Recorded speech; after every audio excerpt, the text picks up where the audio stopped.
Hi there, this is Andrew Paul Smith. It's day 46 of my 100 inspirational videos in 100 days.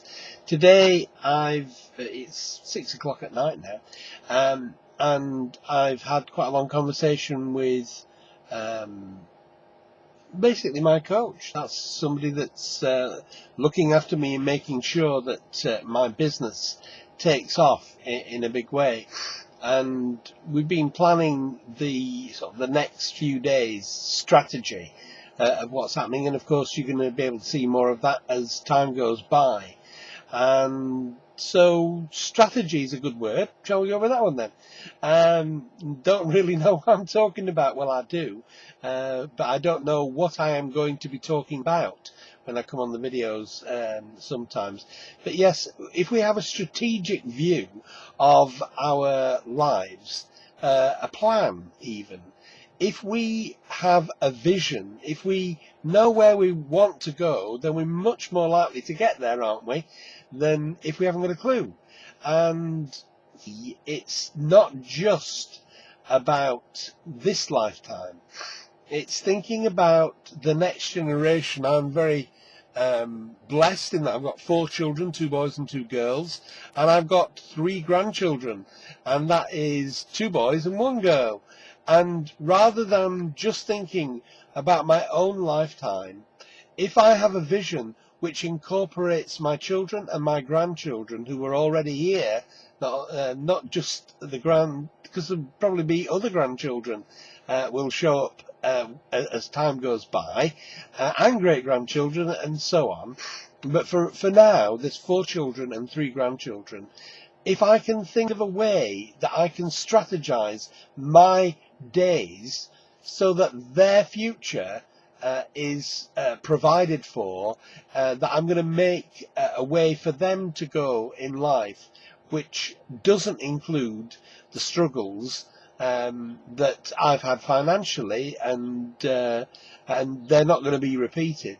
If I can find a way to do that, wouldn't that be wise? I've written another article earlier today about the book of Proverbs chapter 9 today, and this strategy for getting where you want to go is very much in evidence in what I've been saying.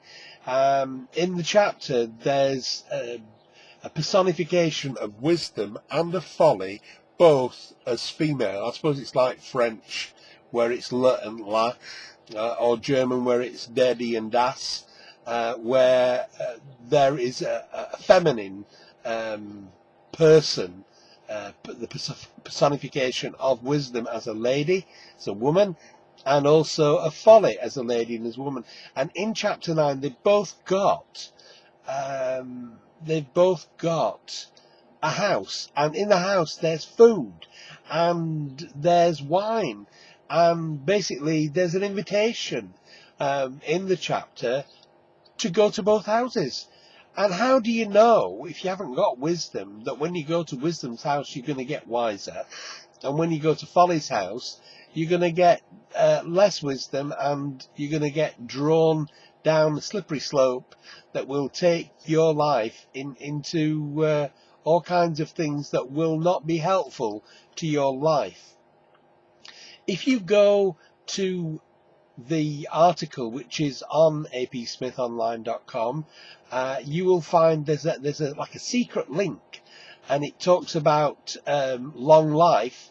And if you click the words in green that are highlighted in green, long life, you'll see an article about Jean Calment, who was a French lady who lived to be 122, and she smoked and she drank and she did a lot of other things that she ought not to do, according to those who tell us about the good things to do health-wise if you want to live a long life.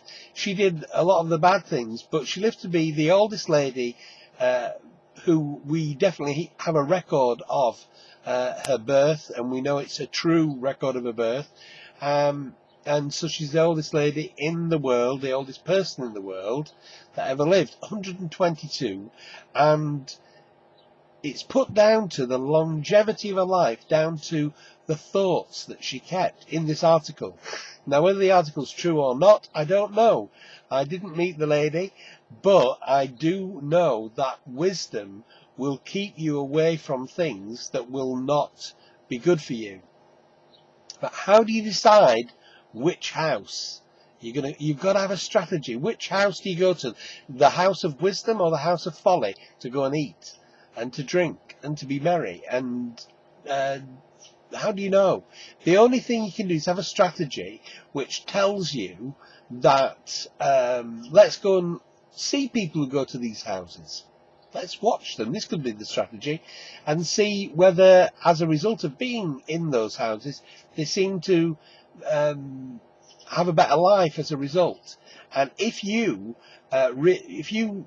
observe those people who go in those houses, you will soon find out which are the best ones to follow, and you would end up in the right house, the house of wisdom, and you would learn so much about yourself, and you would learn so much about wisdom that will help you to live your life in a far better way than it would otherwise be, not going into either house.